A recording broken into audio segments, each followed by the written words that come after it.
Properties चल रही थी अपनी, ठीक है, अल्कोहल की केमिकल प्रॉपर्टीज़, ठीक है। उसमें मोनोहाइड्रेट तो पूरा हो गया था, क्या चल रहा था, डाईहाइड्रिक अल्कोहल चल रहा था, ठीक है। देखो dihydric alcohol method of preparation हो चुके थे उसके, और उसकी केमिकल प्रॉपर्टीज चल रही थी, अपन उसको किस तरीके से सिंथेसाइज करेंगे, समझ रहे हो मेरी बात, ठीक है। तो आगे उसके नेक्स्ट जैसे मैंने आप लोगों को PI5 तक रिएक्शन करवा दी थी, मोनोकार्बोक्सिलिक एसिड से रिएक्शन हो गई थी। फिर देखिए डाईकार्बोक्सिलिक एसिड के साथ अभिक्रिया, ठीक है। देखो वही अपना पेपर कौन सा है, पेपर सेकंड ऑर्गेनिक है ना, ऑर्गेनिक है, और यूनिट भी कौन सी है, सेकंड, ठीक है। अब इसमें टॉपिक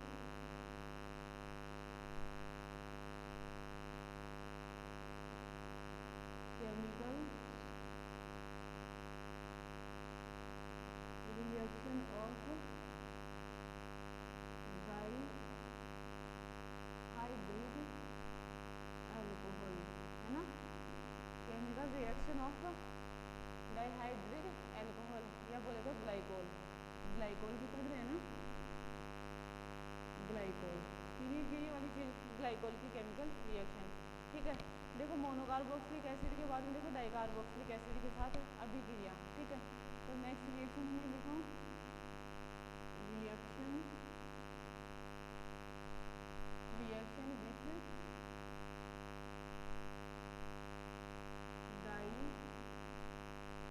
डाईकार्बोक्सिलिक एसिड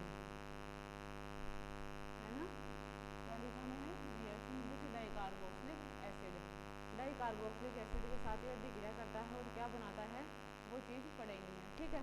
देखो क्या होता है कि जो ग्लाइकोल है ना, ग्लाइकोल है वो डाईकार्बोक्सिलिक एसिड, ठीक है, मुख्य रूप से जैसे इसमें लिया जाता है टरफेलिक एसिड, ठीक है। टरफेलिक एसिड के साथ अभिक्रिया करता है, संघनन अभिक्रिया होती है, और क्या करता है पॉलिएस्टर वो तो बहुलक पॉलीमर का निर्माण करता है। तो यहाँ पे मैं लिखूँ ग्लाइकोल, ग्लाइकोल डाईकार्बोक्सिलिक एसिड के साथ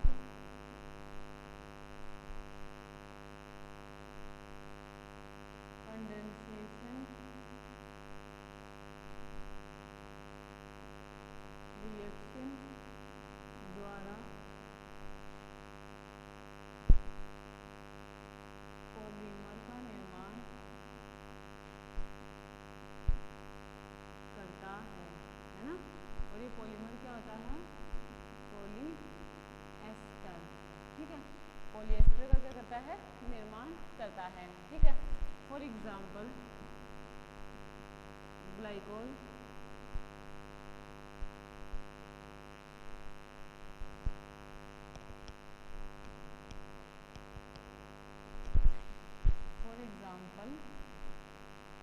ग्लाइकोल व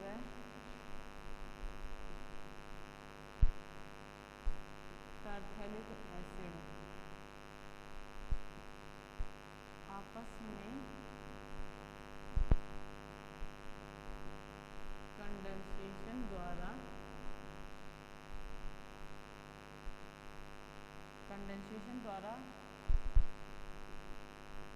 पॉलीएस्टर का निर्माण करते हैं, ठीक है। ग्लाइकोल टरफेलिक एसिड से अभिक्रिया करते हैं, टरफेलिक एसिड क्या होता है, डाईकार्बोक्सिलिक एसिड होता है पैरा पोजीशन पर, समझ में आ रही है। आपस में कंडेंसेशन रिएक्शन होगी और कंडेंसेशन रिएक्शन से क्या करता है पॉलीएस्टर का निर्माण करता है, ठीक है। और इस पॉलीएस्टर को अपन क्या कहते हैं, टेरिलीन या डेक्रोन, इस पॉलीएस्टर को अपन क्या कहते हैं, टेरिलीन या डेक्रोन, ठीक है, जो कि क्या होता है, एक पॉलीएस्टर होता है। देखो इधर जैसे N मॉलिक्यूल लिए इथाइलिन ग्लाइकोल के, है ना, क्योंकि पॉलीमर जब पॉलीमर बनता है तो पॉलीमराइजेशन रिएक्शन होती है, और पॉलीमराइजेशन रिएक्शन में तो अनेक अणु भाग लेते हैं, ठीक है। और ये N ही मॉलिक्यूल लिए टरफेलिक एसिड के C डबल बॉन्ड O और ये C डबल बॉन्ड OH, ठीक है। देखो कंडेंसेशन रिएक्शन हुई और N n molecule of H2O के बाहर गए इस तरीके से, ठीक है। ऐसा ही ये भी शो करेगा, है ना, ऐसा ही ये ग्रुप भी शो करेगा। आगे के बाद समझ में तो देखो क्या बनेगा, इधर देखना O CH2 CH2 O C double bond O, ये C डबल बॉन्ड O। समझ में आ रही मेरी बात? ये N मॉलिक्यूल है ना, यहाँ पे N लिख दूँ। ये क्या है, डेक्रोन है, या इसे क्या बोलते हैं, टेरिलीन। क्या बोलते हैं, टेरिलीन या डेक्रोन, है ना, डेक्रोन। ये क्या होता है, पॉलीएस्टर होता है, जिसका उपयोग जैसे कपड़े वगैरह बनाने में किया जाता है, ठीक है। संघनन अभिक्रिया है किस किस की, टरथैलिक एसिड की और ये ग्लाइकोल की। टरथैलिक एसिड और ये ग्लाइकोल, कौन सा है, इथाइलिन ग्लाइकोल। इथाइलिन ग्लाइकोल और टरथैलिक एसिड आपस में अभिक्रिया करते हैं और किसका निर्माण करते हैं, टेरिलीन का निर्माण करते हैं या डेक्रोन का निर्माण करते हैं। क्लियर ये वाली चीज़, ठीक है। अब देखो अकार्बनिक अम्लों के साथ अभिक्रिया, ठीक है। तो देखो जब इनकी अभिक्रिया अकार्बनिक अम्लों के साथ करवाई जाती है तो अकार्बनिक एस्टर बनते हैं, ठीक है। जैसे वो भी तो करा था 1 डिग्री सॉरी क्या मोनोहाइड्रिक अल्कोहल भी, ठीक है, वैसी रिएक्शन इनकी भी होती है।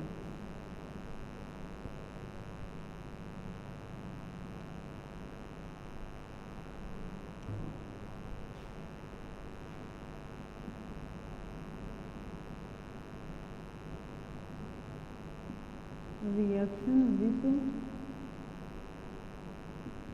इनऑर्गेनिक एसिड, मैं लिखूँ यहाँ पे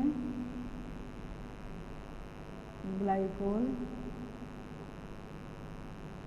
इनऑर्गेनिक एसिड के साथ,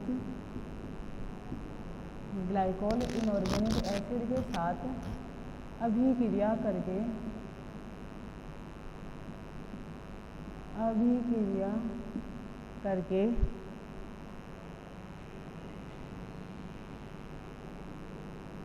इनऑर्गेनिक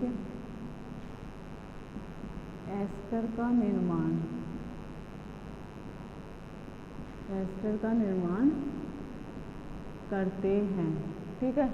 क्या लिखा मैंने, ग्लाइकोल इनऑर्गेनिक एसिड के साथ अभिक्रिया करके इनऑर्गेनिक एस्टर का निर्माण करते हैं। क्लियर क्या, और इनऑर्गेनिक एसिड के रूप में अपन क्या लेते हैं, इसमें कंसनट्रेट H2SO4 और कंसनट्रेट HNO3 का मिक्सचर, ठीक है। जो इनऑर्गेनिक एसिड के रूप में इनकी अभिक्रिया करवाई जाती है और किससे करवाई जाती है, concentrate HNO3 plus concentrate H2SO4 के मिक्सचर के साथ, है ना। इनका क्या होता है, ये मिक्सचर होता है। देखो रिएक्शन कैसे होती है, फॉर एग्जाम्पल जैसे मैं लिखूँ CHOH और ये R। क्लियर क्या, ग्लाइकोल है ना, ठीक है। अब कौन सा ग्लाइकोल है ये डिसाइड करेंगे, ये वाले ग्रुप, ठीक है। अब इसकी रिएक्शन लिखी, concentrate HNO3 plus concentrate H2SO4, ठीक है। देखो क्या बनेगा, ये RR लिखा, CH, ठीक है, ONO2। क्लियर क्या, ये क्या बन गया, इनऑर्गेनिक एसिड, ठीक है। ग्लाइकोल डाइनाइट्रेट, इसको क्या कहते हैं, ग्लाइकोल डाइनाइट्रेट कहते हैं। देखो इधर जैसे मैं लिखूँ CH2OH और ये CH2OH, ठीक है। अब इसकी रिएक्शन वही concentrate HNO3 plus concentrate H2SO4 के मिक्सचर के साथ करवाई, तो देखो क्या बना, CH2ONO2, ठीक है। क्या कहेंगे इसे, ग्लाइकोल डाइनाइट्रेट, है ना।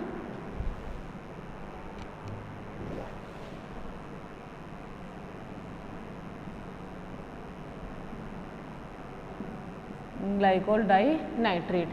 क्लियर क्या, आई बात समझ में? तो इस तरीके से क्या होगी, रिएक्शन होगी। समझ गए मेरी बात, ठीक है। नेक्स्ट देखो एल्डिहाइड कीटोन के साथ अभिक्रिया, ठीक है। एल्डिहाइड कीटोन के साथ ये किस तरीके से अभिक्रिया करते हैं।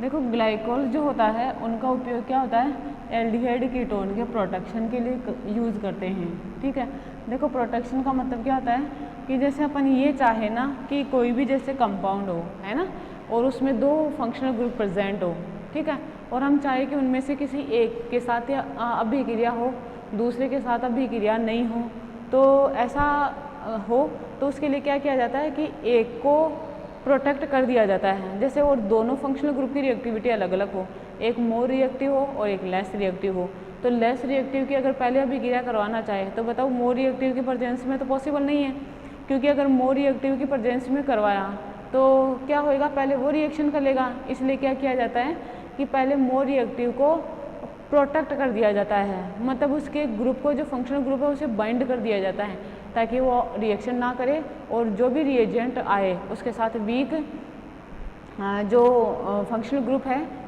जो जिसकी रिएक्टिविटी कम है, वो आसानी से अभिक्रिया कर ले। तो ये प्रोसेस क्या कहलाता है, प्रोटेक्शन कहलाता है। और जब रिएक्शन प्रोसीड हो जाए, कंप्लीट हो जाए, तो उस प्रोटेक्शन को हटा दिया जाता है, तो वो डीप्रोटेक्शन कहलाता है। ठीक है, देखो next, reaction with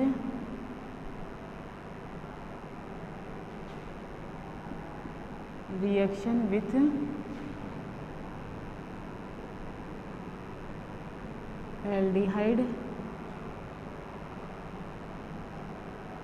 and ketone.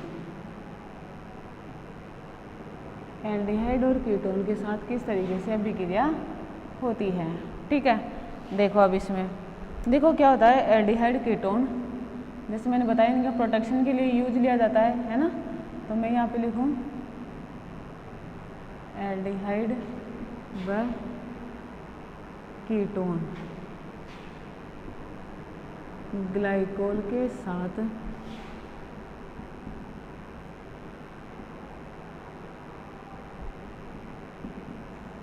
रासायनिक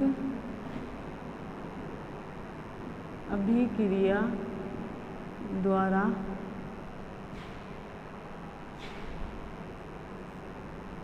क्रमशः हेमी एसीटेल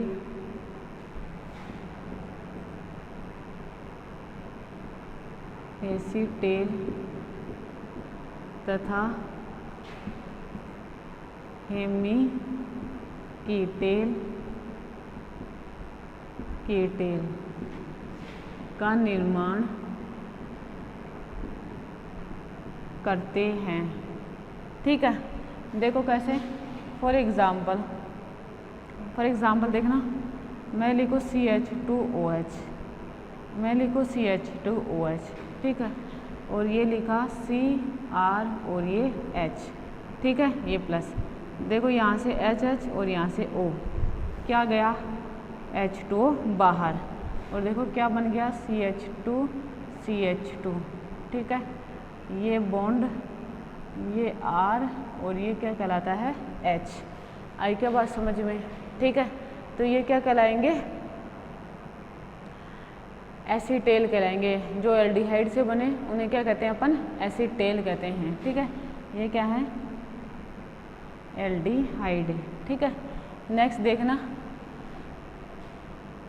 अगर मैं लिखूँ CH2OH plus C double bond CH3 और ये CH3, देखो यहाँ से ये H2 बाहर, ठीक है, और ये बना CH2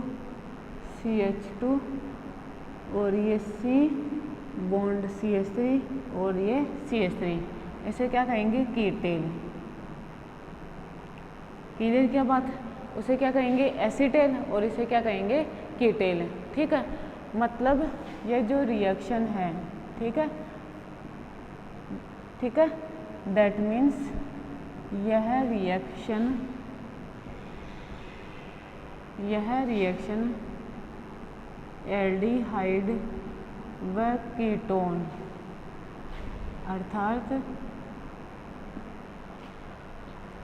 अर्थात कार्बोनाइल ग्रुप की प्रोटेक्शन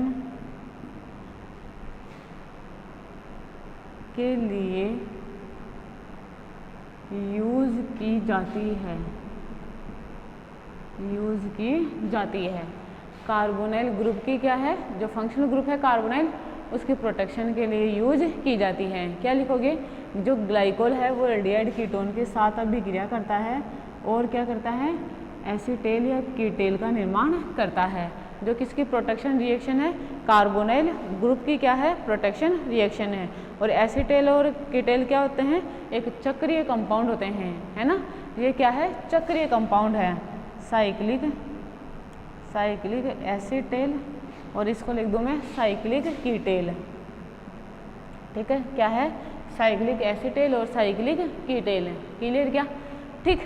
अब देखो नेक्स्ट रिएक्शन क्या है, इसकी कंसनट्रेट लेट टेट्रा एसीटेट या पर आयोडिक एसिड से ऑक्सीकरण। ठीक है, देखो ऑक्सीडेटिव क्लीवेज होता है, जो लेट टेट्रा एसीटेट है और पर आयोडिक एसिड है, ये क्या करते हैं, ऑक्सीडेटिव क्लीवेज रिएक्शन शो करते हैं। ठीक है, ऑक्सीडेटिव क्लीवेज का मतलब क्या होता है कि ऑक्सीडेशन तो करेंगे, साथ के साथ क्या करते हैं, जो डाइओल का बॉन्ड है उसे भी क्या कर देते हैं, ब्रेक कर देते हैं। ठीक है, और डाइओल का ही क्या, ये डाई अमीनो ग्रुप का भी, एल्डिहाइड कीटोन का भी जो एक दूसरे से 1-2 पोजीशन पर होते हैं, समझ रहे हो।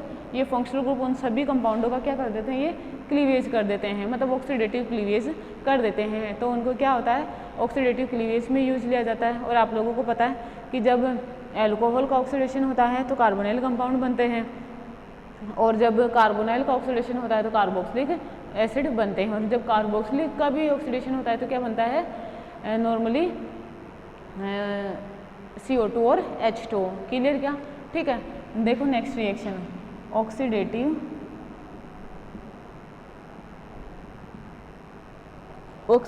क्लीवेज।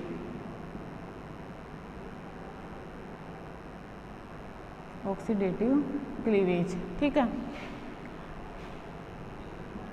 देखो ऑक्सीडेटिव क्लीवेज के लिए, ऑक्सीडेटिव क्लीवेज के लिए लेड टेट्रा एसीटेट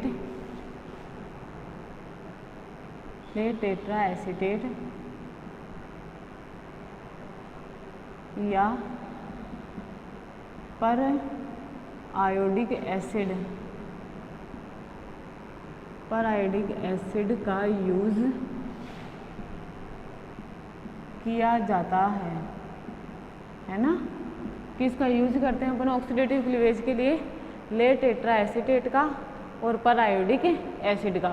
ठीक है, ये क्या करते हैं, ऑक्सीडेटिव क्लीवेज शो करते हैं। और मैंने आप लोगों को बताया ऑक्सीडेटिव क्लीवेज क्या होता है कि ऑक्सीडेशन के साथ साथ डाइओल के बीच का बॉन्ड भी क्या हो जाता है, ब्रेक हो जाता है। ठीक है, समझ में ही मेरी ये बात है। ठीक है, देखो ऑक्सीडेटिव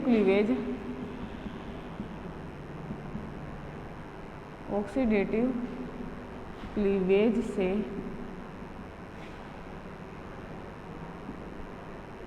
कार्बोनाइल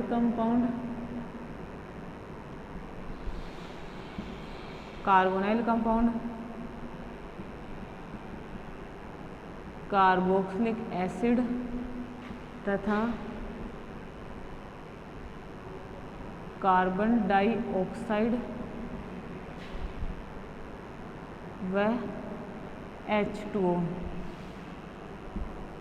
की फॉर्मेशन हो सकती है ना। क्या क्या हो सकता है, ऑक्सीडेटिव क्लीवेज से carbonyl compound, carboxylic acid, carbon dioxide व H2O की फॉर्मेशन हो सकती है।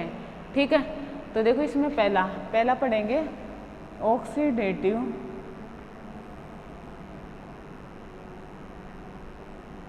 क्लीवेज बाय लेड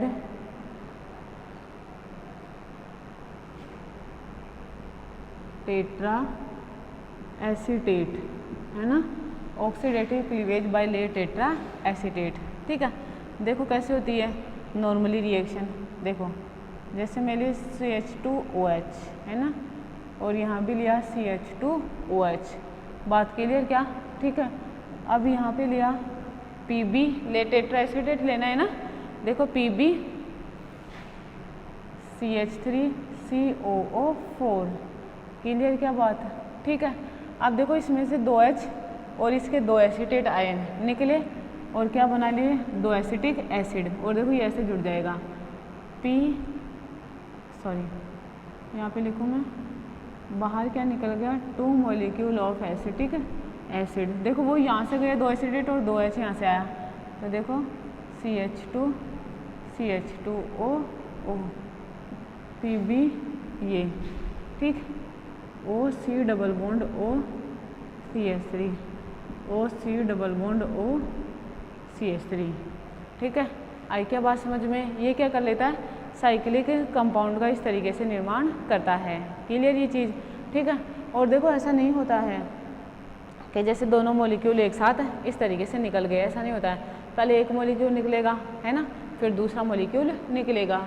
समझ रहे हो बात मैं क्या कहना चाह रही हूँ? ठीक है, इस तरीके से ये मॉलिक्यूल निकलेंगे। चाहो तो आप इसे ऐसे लिख लो, चाहो तो आप इसे ऐसे भी लिख सकते हो कि जैसे मैंने लिख दिया, पहले एक मॉलिक्यूल रिमूव करा है ना, पहले इसका एक मॉलिक्यूल रिमूव करूँ तो यहाँ पे देखो यहाँ से H गया, यहाँ से एसीटेट आयन गया, इसको भी मैं ले टेट्राएसिटेट को भी खोल के ही लिख देती हूँ, ठीक है।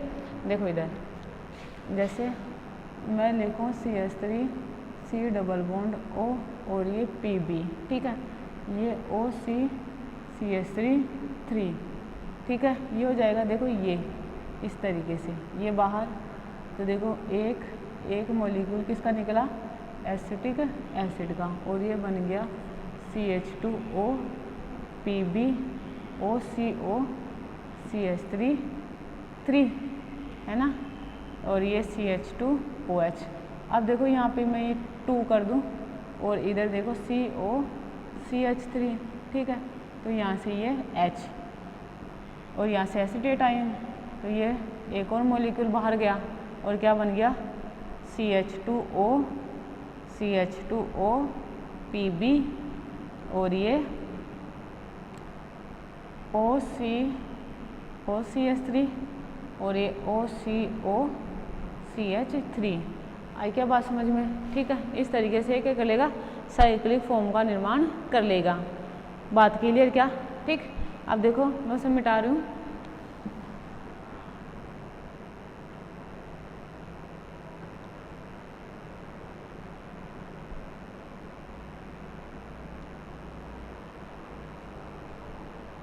देखो इधर, अब इसको लिखूँ यहाँ पे CH2O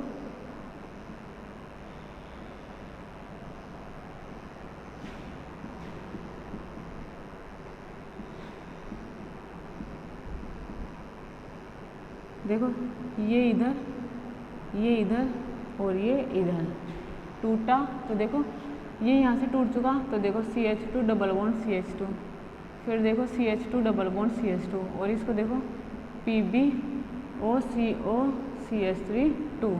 क्लियर क्या? क्या बन गए? Carbonyl compound. क्लियर? ठीक है, इस तरीके से करना है। मैकेनिज्म समझ में आई ना?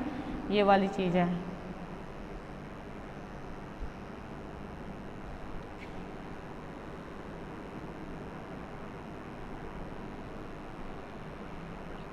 आगे देखो, जैसे मैं ये लिख दूँ, जैसे सुनना इस तरीके का कोई मॉलिक्यूल है OH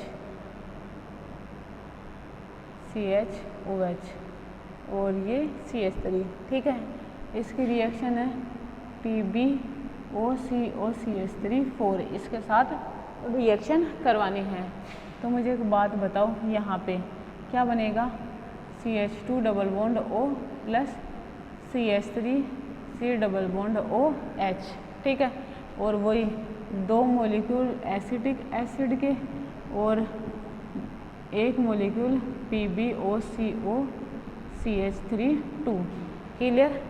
ऐसे देखो कोई एग्जांपल, जैसे मैं ये लिख दूँ है ना, और यहाँ पे लिख दूँ CH3 और यहाँ पे लिख दूँ PbOCO CH3 4, ठीक है।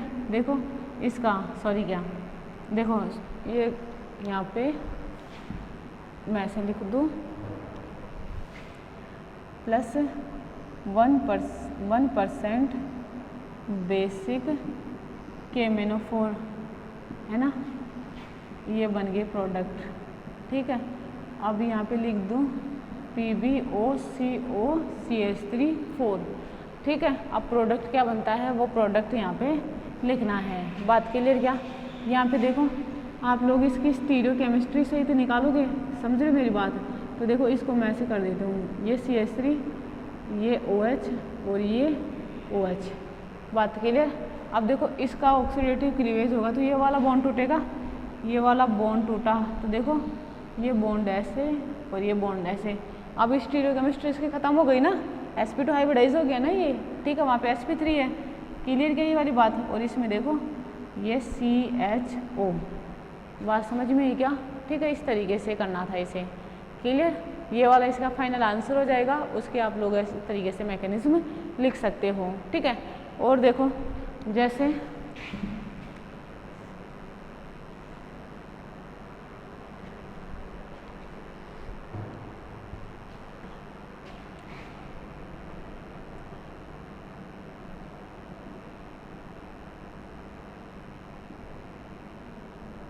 देखो ये ऐसे हो,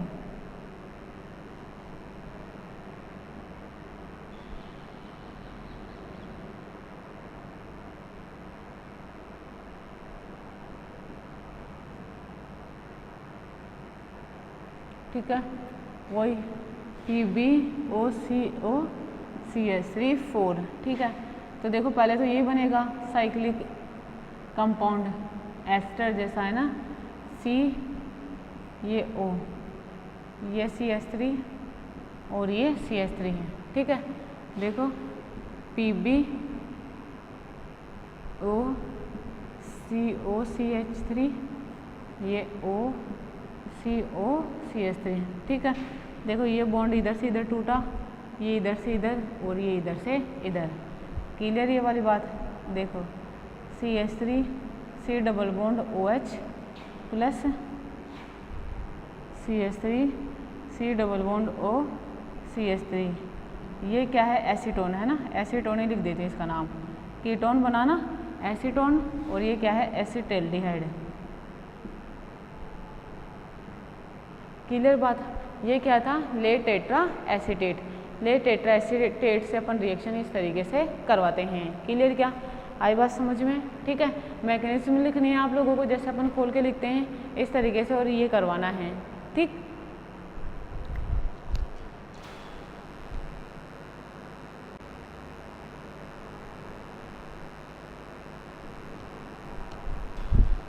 देखो लेट टेट्रा एसीटेट कंप्लीट हो गया।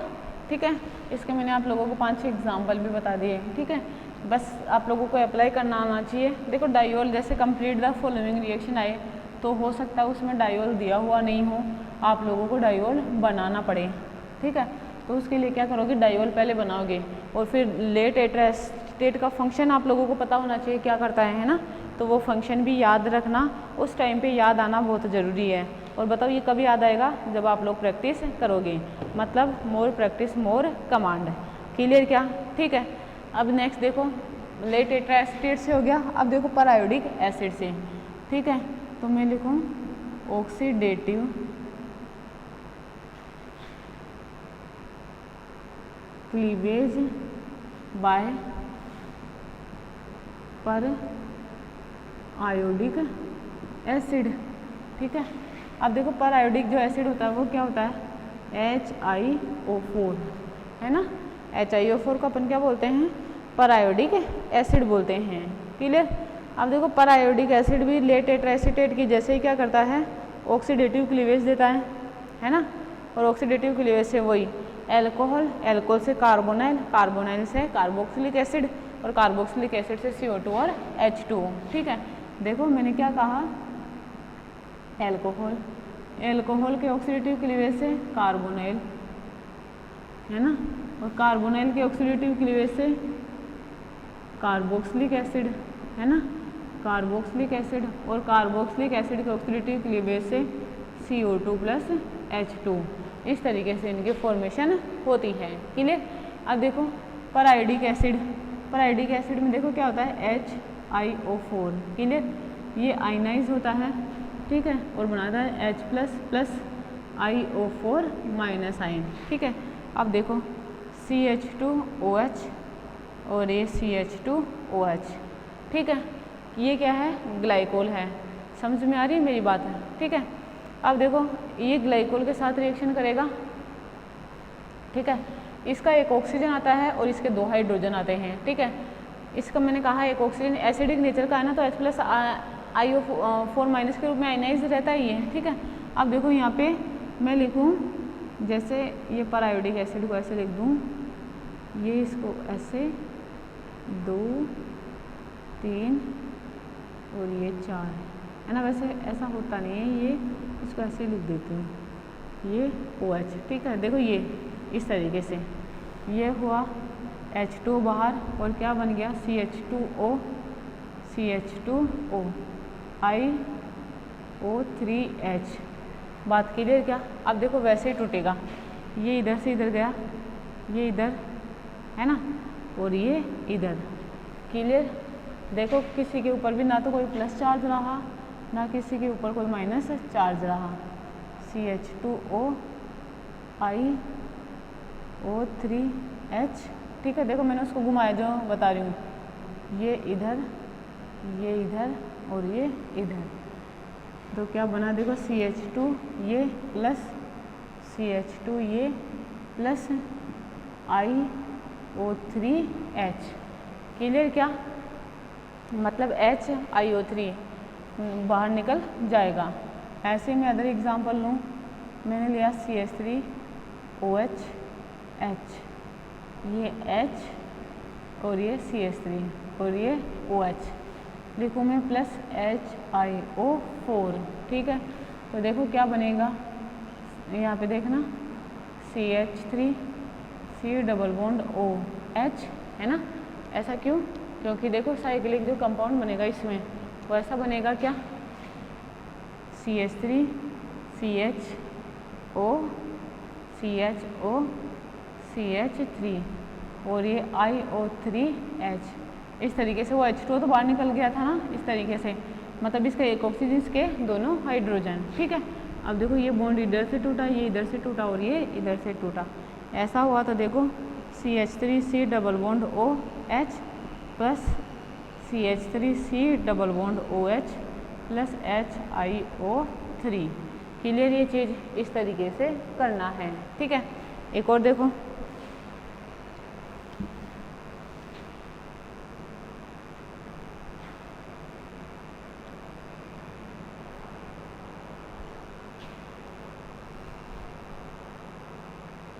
देखो जैसे मैं ये लिख दूँ,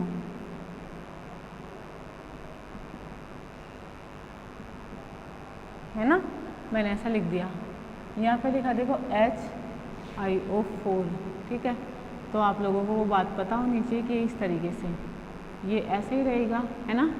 यहाँ पे थोड़ी रिएक्शन हो रही हो, जब कायरल सेंटर पे रिएक्शन नहीं हो तो इसकी स्टीरियोकेमिस्ट्री चेंज नहीं होती है। चेंज कब होती है, जब कायरल सेंटर पे रिएक्शन हो। ठीक है, ये पढ़ चुके हो आप लोग फर्स्ट ईयर में। ठीक है, ये IO3H, इसको इस तरीके से बना दूँ। आप देखो टूटा तो ये टूटेगा तो ये इधर जाएगा, ये इधर जाएगा और ये इधर।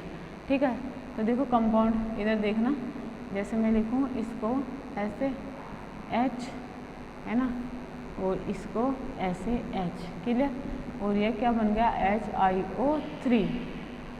समझ में मेरी बात, इस तरीके से करना है। ठीक है, ये क्या हुआ, ऑक्सीडेटिव क्लीवेज बाय HiO4। अब चाहो तो आप लोगों को ये लेड टेट्रा एसीटेट से ऑक्सीडेटिव क्लीवेज कराएं या फिर HiO4 के साथ ऑक्सीडेटिव क्लीवेज कराएं, किसी के साथ भी हो आप इनको इस तरीके से लिख सकते हो। क्लियर क्या।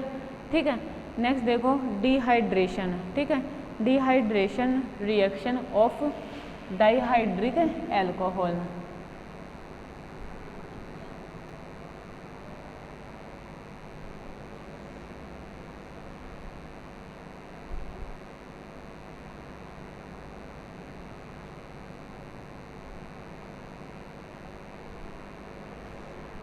देखो नेक्स्ट,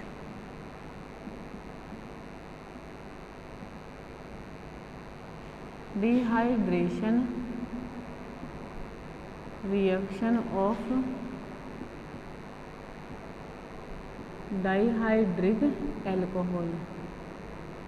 ठीक है, अब देखो अपन जो डिहाइड्रेटिंग एजेंट होते हैं, है ना, वो यहाँ पे क्या होते हैं, अलग अलग यूज करते हैं। ठीक है, और अलग अलग डिहाइड्रेटिंग एजेंट की प्रेजेंस में ये क्या करेगा, अलग अलग कंपाउंड देगा। समझ रहे हो मेरी बात है? ठीक है, देखो सबसे पहले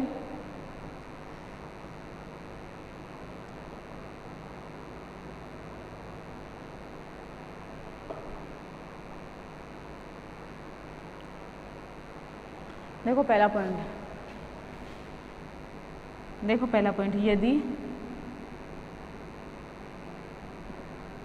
यदि ग्लाइकोल का डिहाइड्रेशन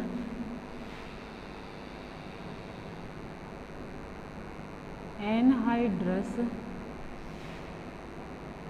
ZnCl2 की उपस्थिति में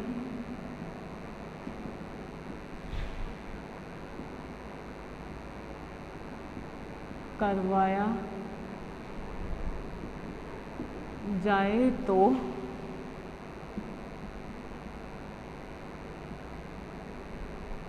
एसिटाल्डिहाइड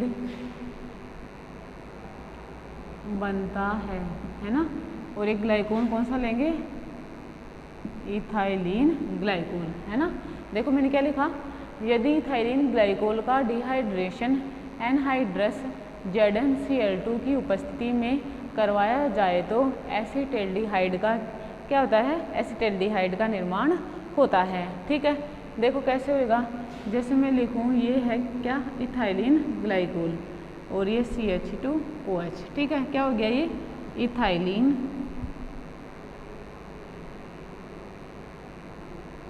ग्लाइकोल। ठीक है, अब यहाँ पे क्या लिख दिया, निर्जल ZnCl2, है ना। निर्जल ZnCl2 की उपस्थिति में रिएक्शन करेगा तो देखो क्या होता है कि यहाँ से तो OH है ना, और यहाँ से H ये रिमूव होता है, और रिमूव होकर देखो क्या बनता है, CH2 डबल बॉन्ड CH और ये OH। ठीक है, क्लियर। अब देखो ये जो बना है, मुझे एक बात बताओ, ये एनोलिक फॉर्म जैसा लग रहा है क्या, CH2 डबल बॉन्ड CH और ये OH, है ना, इनोलिक फॉर्म जैसा लग रहा है ना। तो देखो ये इधर से इधर और ये इधर से इधर, ये इसमें टॉटोमेरिज्म हुई, और देखो क्या बना, CH3 बना और CH डबल बॉन्ड ये। तो बताइए इसे क्या कहेंगे, एसिटाल्डिहाइड। ठीक है, क्या बन गया, एसिटाल्डिहाइड। क्लियर। ये क्या है, इसकी कीटो फॉर्म है ना, और सॉरी ये क्या है, इसकी इनोल फॉर्म, और जो बनाई वो क्या है, कीटो फॉर्म। ठीक है, देखो इधर मैं लिखूँ, ये क्या है, इनोल फॉर्म, है ना, और ये क्या है, कीटो फॉर्म। क्लियर। ठीक है, इस तरीके से इसे करना था। ठीक है, नेक्स्ट देखो दूसरा पॉइंट है, यदि इसे 737 केल्विन टेम्परेचर पर सिल्वर की प्रेजेंस में से गर्म किया जाए, किसे, इथाइलिन ग्लाइकोल को। दूसरा देखो anhydrous reaction, sorry dehydration reaction. देखो यदि, यहाँ पे लिखूँ मैं, यदि इथाइलिन ग्लाइकोल को 3 केल्विन टेम्परेचर पर Ag कैटलिस्ट की उपस्थिति में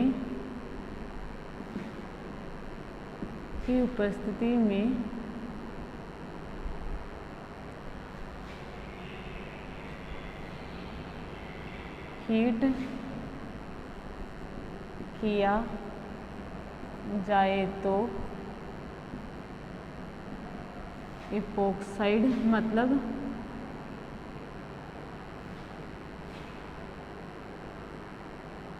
ऑक्सीरेन इपोक्साइड रिंग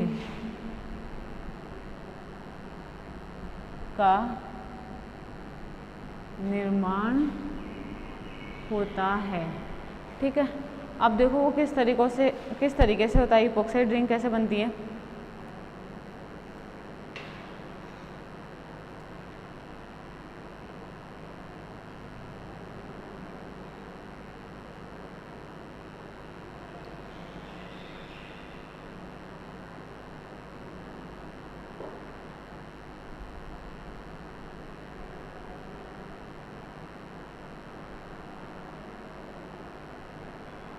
देखो जैसे मैं यहाँ पे लिखूँ CH2OH CH2OH, ठीक है, और ये रिएक्शन करवाई 737 केल्विन टेम्परेचर और Ag कैटलिस्ट। ठीक है, क्लियर।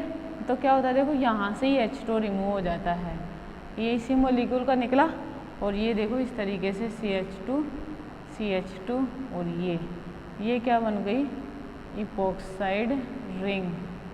क्लियर, आई क्या बात समझ में। ठीक है, देखो मैंने क्या लिखा, यदि इथाइलिन ग्लाइकोल को 737 केल्विन टेम्परेचर पर सिल्वर कैटलिस्ट की उपस्थिति में हीट किया जाए तो इपॉक्साइड रिंग का निर्माण होता है। क्लियर, इस तरीके से सीधी रिएक्शन होती है, इनकी कोई मैकेनिज्म नहीं होती है। ठीक है, आगे देखो,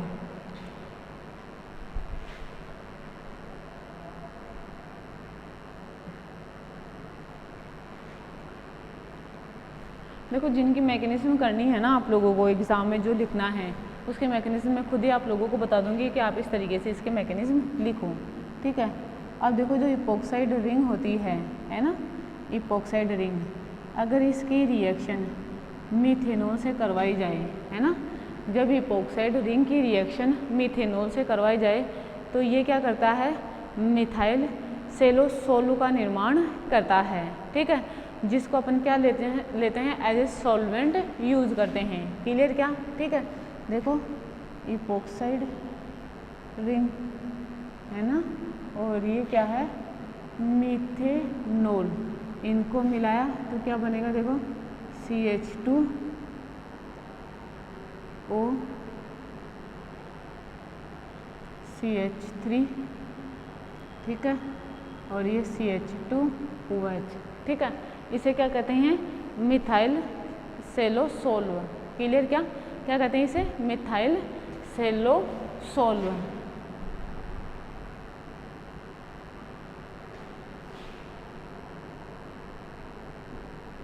क्लियर क्या ये वाली बात है। ठीक है, और जनरली क्या किया जाता है, इसका यूज एज ए सॉल्वेंट किया जाता है। ठीक है, मिथाइल सेलोसोल का यूज किस में किया जाता है, सॉल्वेंट के रूप में। जैसे कोई भी रिएक्शन होगी, कोई भी मेथड होएगा, उसमें used as a solvent. Clear क्या ये वाली बात भी। ठीक है, इस तरीके से ये करना था। बोलते ये इसके आगे वाली रिएक्शन है जो ये करवाए ना अपन ने इथाइलिन ग्लाइकोल को, ये 737 केल्विन टेम्परेचर और कैटलिस्ट के प्रेजेंस में तो इपॉक्साइड बना।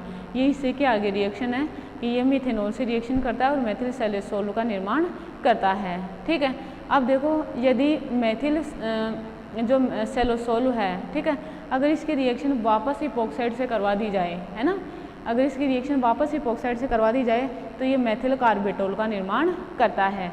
और ये रिएक्शन क्या होती है, एसिडिक मीडिया में संपन्न होती है। ठीक है, तो आगे मैं लिखूँ, यदि एसिडिक मीडिया में मेथिल सेलोसोल की अभिक्रिया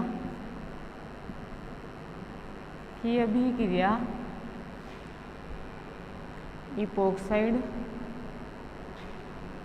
से करवाई जाए तो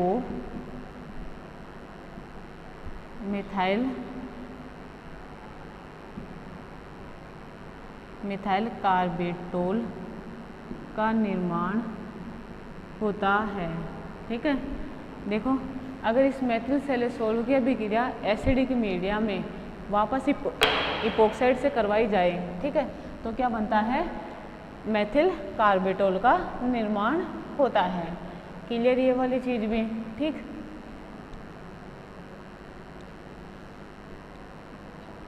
और देखो ये ऐसे कंपाउंड होते हैं जिनका इंडस्ट्रियल लेवल पे क्या होता है, यूज़ किया जाता है, इनकी प्रोडक्शन की जाती है। ठीक है, देखो ये लिखा मैंने CH2OCH3 और ये CH2OH प्लस CH2CH2O और मीडिया कैसा है, एसिडिक मीडिया। आप चाहो तो इसे ऐसे लिख लो, आप चाहो तो इसे ऐसे लिख लो, दोनों एक ही बातें हैं, ठीक है।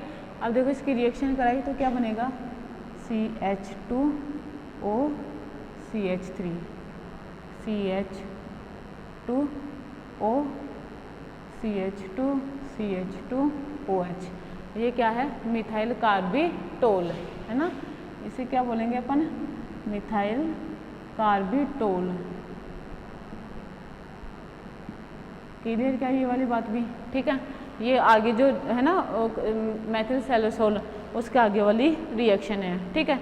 अब देखो इसके भी नेक्स्ट क्या है कि अगर फॉस्फोरिक एसिड की प्रेजेंस में है ना, फॉस्फोरिक एसिड की उपस्थिति में इस इथाइलिन ग्लाइकोल को गर्म किया जाए तो पॉलीइथाइलिन ग्लाइकोल का निर्माण होता है।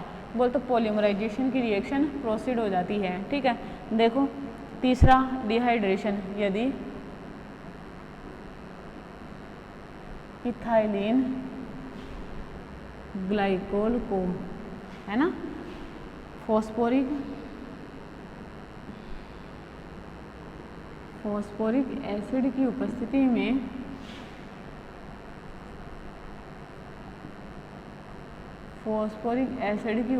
में हीट किया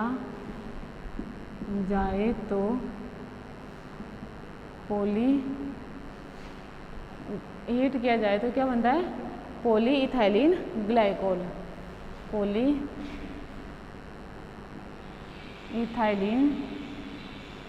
ग्लाइकोल का निर्माण होता है, ठीक है। क्या बनता है, पॉलीइथाइलिन ग्लाइकोल। समझ में आ रही है आप लोगों को बात, क्लियर। देखो किस तरीके से रिएक्शन होती है, जैसे यहाँ 2 मॉलिक्यूल ले लिए, ठीक है। यहाँ पे लिया मैंने CH2OH और ये लिया CH2OH, ठीक है। यहाँ पे देखो लिया H3PO4 फॉस्फोरिक एसिड ले लिया। देखो ये क्या बनाएगा, इस तरीके से OCH2, ये ऐसे लिख देती हूँ मैं, CH2O CH2OH, ठीक है। और यहाँ से एक मॉलिक्यूल निकल गया, क्लियर क्या बात, ठीक है।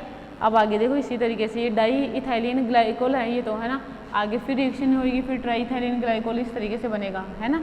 ये क्या है, डाई इथाइलिन ग्लाइकोल, क्लियर ये चीज़, ठीक है। ये इस तरीके से करना है, ठीक है। अब देखो इसे डाई इथाइलिन ग्लाइकोल की रिएक्शन अगर वापस अल्कोहल के साथ करवाई जाए, ठीक है। देखो ये है तो एक प्रकार से, देखो ये ईथर बॉन्ड ही तो बन रहा है इसके बीच में, अपन पढ़े थे ना मोनोहाइड्रिक अल्कोहल में जब कॉन्सेंट्रेट H2SO4 के साथ रिएक्शन करवा रहे थे तो ईथर बन रहा था। तो देखो इसमें एक टाइप की ईथर टाइप की रिएक्शन है, समझ रहे हो मेरी बात।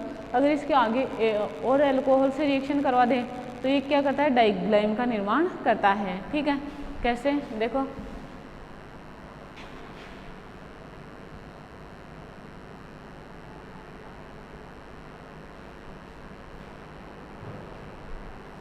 देखो ये लूँ, इसको मैं ऐसे बना देती हूँ,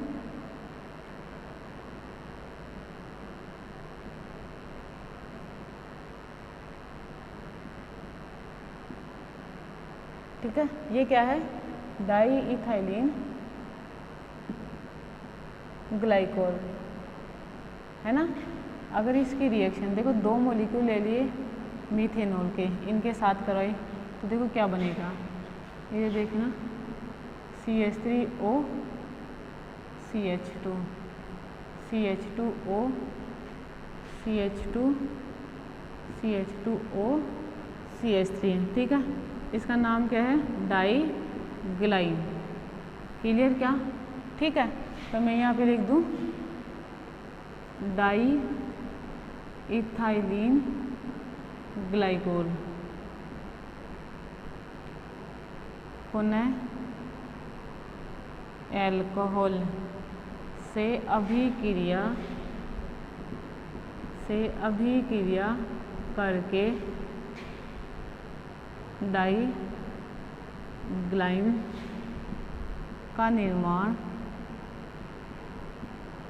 करता है। ठीक है, किसका निर्माण करता है? डाइग्लाइम का निर्माण करता है। ठीक है, तो इस तरीके से क्या होता है, देखो ये पॉलीथीन वगैरह इस तरीके से ये बहुलक जैसे मॉलिक्यूल बनते हैं। ठीक है, अब देखो अगर इसी की रिएक्शन है ना, इथाइलिन ग्लाइकोल की रिएक्शन, नेक्स्ट डिहाइड्रेशन है ना, कि अगर इसे H2SO4 की प्रेजेंस में डिस्टिलेशन करवाया जाए, है ना, इसका डिस्टिलेशन अगर H2SO4 की प्रेजेंस में करवाया जाए तो क्या होता है? 1,4-डाइऑक्सेन का निर्माण होता है। देखो मैंने क्या कहा,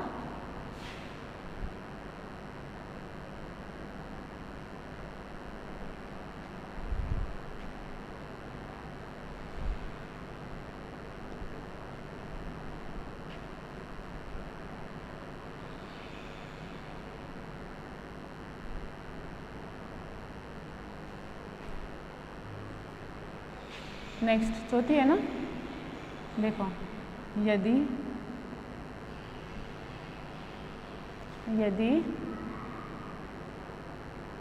इथाइलिन ग्लाइकोल को कंसंट्रेट H2SO4 है ना, यदि इथाइलिन ग्लाइकोल को कंसंट्रेट H2SO4 की उपस्थिति में आसवन करवाया, यदि इथाइलिन डाइक्लोल का कंसंट्रेट H2SO4 की उपस्थिति में आसवन कराया जाए तो 1,4-डाइऑक्सेन का निर्माण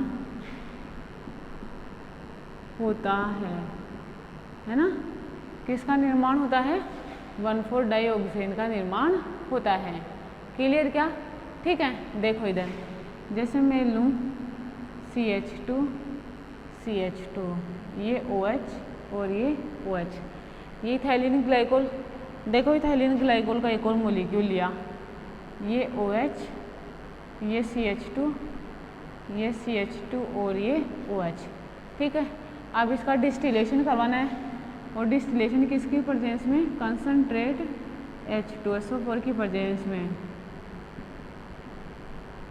डिस्टिलेशन है ना, इसका आसवन करवाया। ठीक है, देखो ये ईथर जैसे रिएक्शन हुई ना, देखो ये साइक्लिक ईथर बनता है ये, तो यहाँ से ये क्लियर। बताओ दो मॉलिक्यूल H2 के बाहर गए और देखो क्या बन गया? Oxygen, CH2 oxygen, CH2 plus 2H2, ये क्या है? 1,4-डाइऑक्सेन। आए क्या बात समझ में? ठीक है, देखो रिएक्शन करेंगे अपन इसकी, क्या तो क्या लिखा? यदि इथाइलिन ग्लाइकोल का कंसंट्रेट H2SO4 की उपस्थिति में आसवन कराया जाए तो 1,4-डाइऑक्सेन का निर्माण होता है। ठीक है, एक तरीके से ये क्या है? इसका साइक्लाइजेशन है, और साइक्लाइजेशन से क्या बन रहा है? साइक्लिक ईथर का निर्माण हो रहा है 1,4-डाइऑक्सेन। और 1,4-डाइऑक्सेन का उपयोग कहाँ किया जाता है? औद्योगिक स्तर पर, इंडस्ट्रियल लेवल पर एज ए सॉल्वेंट यूज किया जाता है। ठीक है, तो मैं यहाँ पे लिख दूँ 1,4-डाइऑक्सेन, है ना, तो इसे बनाना तो वो है ना, 1,4-डाइऑक्सेन का यूज एज ए सॉल्वेंट